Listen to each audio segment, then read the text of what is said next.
জজের ওপর আমরা পূর্ণ আস্থা রেখেছিলাম। জজ তার আস্থার মর্যাদা রেখেছেন।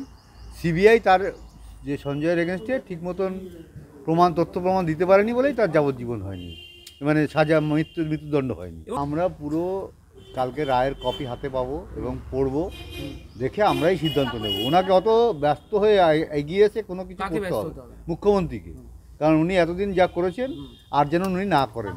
আমাদের কাছে এইটাই আমাদের, ওটা উনি অনেক কথা বলতে পারেন। উনিই তো সমস্ত তথ্য প্রমাণ লোপাট করেছেন। ওনার রেসিপি পেজেন্ট থেকে সমস্ত অন্যায়গুলো করেছে, উনি সেগুলো দেখতে পাচ্ছেন না প্রথম থেকে। আমরা বললাম তো রায়ের কপি আমাদের কাছে হাতে আসুন, আমরা আগে দেখি বিষয়টা কী জজ বলেছেন। মাটি গাড়ার ভদ্রমহিলার সঙ্গে গতকাল আমার কথা হয়েছে, ওনারা খুব হতাশ এবং 2 মাস দেখবেন, তারপরে উনি নিজেই অনশনে বসবেন বলে কালকে আমাকে বলেছে। সেটা নয়, সেটা এটা কী বলছেন, কি আইনের কি পরিভাষা আছে আমরা জানি না, তো আমরা এই ব্যাপারেও লয়ারের সঙ্গে কথা বলবো।